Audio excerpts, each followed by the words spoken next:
Shri Radhe. Shri Vallabhadis ki jai ho. Govardhanaji ki jai ho. Shri Giriraj Dharan ki jai ho.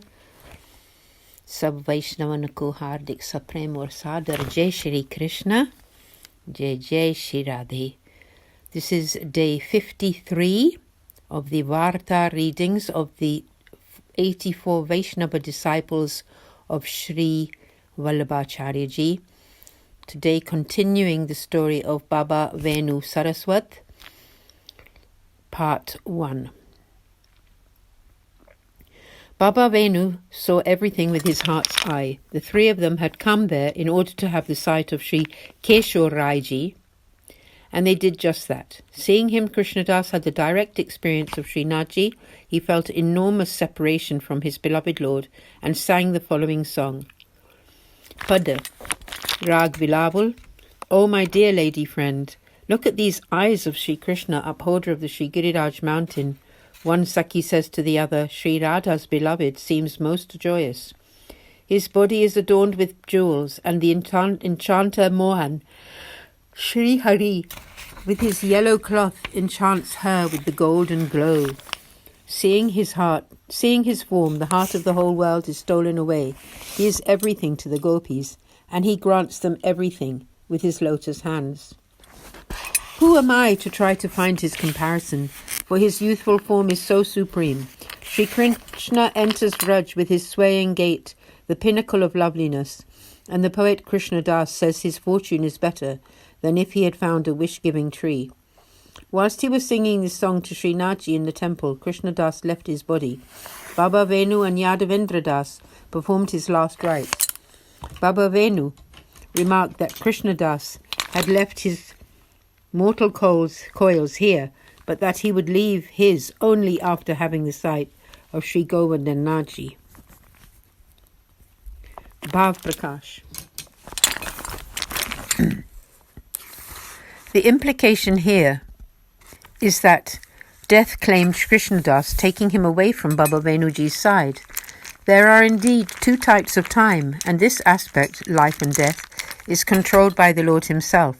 Here we see how Krishnadas felt so much intense separation from the divine beloved that he forgot his body and remained absorbed in the eternal Leela.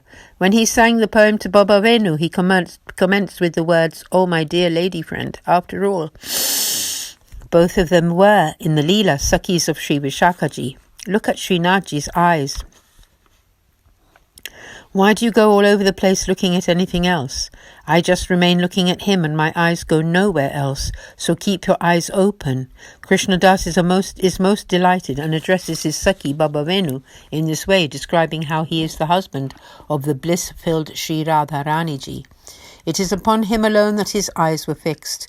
When he sang his heart out to Baba Venu in this song, the Lord could not tolerate his pain of separation. The force of time is but one of the Lord's manifestations, who carries out the Lord's commands and embodies the Lord's very wishes. Time understood that it was the Lord's wish and thus took Krishnadas immediately to meet his Lord. This has all been stated in the Shiksha Patra. Then Baba Venu said, "Time has slain Krishnadas and taken him away." In other words, time itself, which controls death, had slain Krishnadas's ego, possessiveness, and selfishness.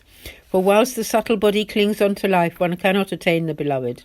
Hence Baba Venu's statement about time. He also said that his subtle body would not leave the body until he had developed the same kind of separation, for which he would need to have the holy sight of Srinathji. Baba Venu here also displays his humility,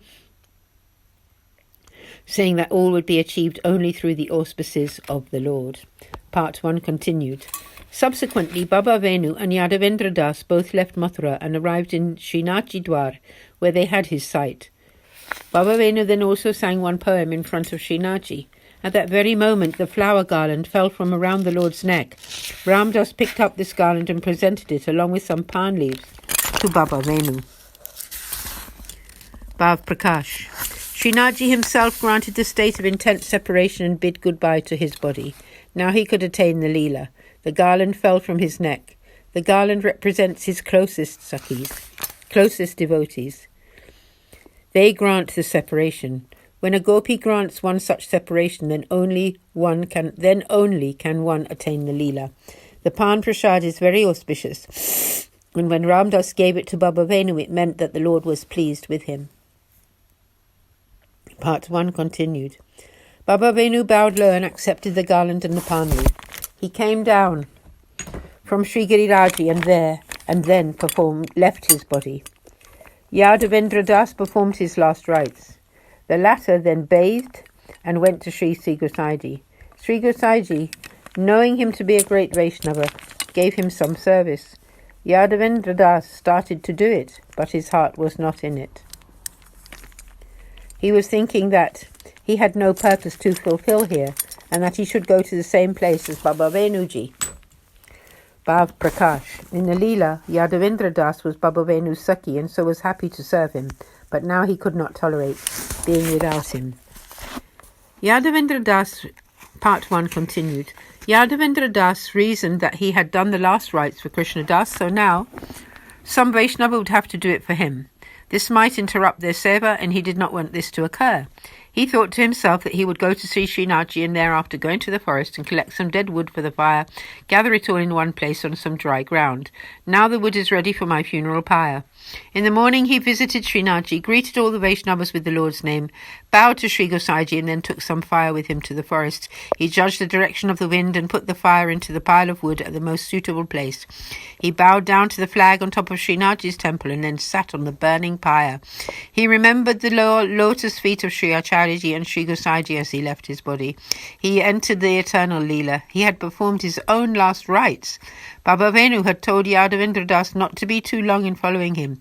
Then Sri Gosaiji had given him the service, and that made a delay. Yadavendra Das was thus such a great devotee that time was in his control. One Vaishnava told Sri Gosaiji that they had not seen Yadavendra Das for several days. Sri Gosaiji told them that he had left his body and attained the Lord. The Vaishnava asked where the last rites had been performed, and he replied that Yadavendra Das had collected the wood and performed his own last rites. Bhav Prakash, he did not want to interrupt any Vaishnava's seva. Baba Venu and Yadavendra Das were spiritual divine souls. They had unworldly ability. They were recipients of great grace. Thus concludes Varta 39, the story of Baba Venu, Krishna Das and Yadavendra Das, although really there is no end to the story. Varta 40, Varta number 40, the story of Jagatananda, a Saraswat Brahmin from Taneshwar. Bhav Prakash. This Jagatananda is Madhuri, a Sakhi of Bahama, one of Sri Swamiji's Sakhis in the Leela. Jagatananda was born into a Brahmin family in Taneshwar. When he was 12 years old, he was sent to Varanasi to study. He spent 12 years in such study and even studied the Srimad Bhagavatam. When he came back to Taneshwar, he would sit near the Saraswati river and give religious discourses for a living. One day when he was in Taneshwar, Sri Acharyaji was performing his early morning prayers. At that very same time, Jagadananda came to the Saraswati river, bathed, and then began to recite the Srimad Bhagavatam. Sri Acharyaji, recognizing that Jagadananda was a divine soul, decided to bring him into his fold. He went and sat down directly in front of him as he spoke. Jagadananda recognized him to be a wise man and of priestly caste, and so he began to speak about one shloka from the Srimad Bhagavatam from the Venu Geet. Srimad Bhagavatam 10:21-14 Prayo Bhatamba Vihaga. He read out the verse and began to speak about it. Then he asked Sri Acharyaji if this was the correct interpretation. Sri Acharyaji answered that there were a number of interpretations, both of the mood and of the meaning. If he knew any other interpretation from that given, then he should say it. "O Maharaj," he said, "I know the meaning of the lines and I will say it, but you please add anything else you wish to say." Sri Acharyaji said that it would not be proper for him to speak because Jagatananda was in the orator's seat. Jagatananda stepped down from that seat and invited Sri Acharyaji to take over so that he could listen. Sri Acharyaji began to discourse on his Sri Subodhiniji interpretation. The morning passed and so did the afternoon. Sri Acharyaji said that it might take him 3 months to complete the description of the verse, so Jagatananda should now go to take his prasad. Jagatananda realized that this was the Lord himself in front of him. He bowed low, praised Sri Acharyaji as being the Lord personified, and requested him to speak for however many days he would like. Meanwhile, he invited him to his home. Sri Acharyaji said that he never went to anyone's home who was not his disciple. Hearing this, Jagatananda requested initiation. Sri Acharyaji told him to go and bathe. He bathed and wore pure clothes. Sri Acharyaji granted him initiation with the Lord's name in the Brahma Sambandh. Then he visited Jagatananda Das's home, and whilst there told him to start serving the Lord. Jagatananda had a Sri Thakurji who used to sit in his tulsi plants and on whom he regularly emptied a pot of water. Sri Acharyaji told him to immediately stop treating the Swarupa like this and told him to fetch him to him. He then bathed Sri Thakurji in the 5 nectars and established a place for him to sit and made him Jagatananda Das's responsibility. Sri Acharyaji cooked there and offered the preparations to the Lord. He then took prasad and gave Jagatananda his leftovers. That night Sri Acharyaji recited one verse, the meaning of which was that one should never recite the Srimad Bhagavat for money.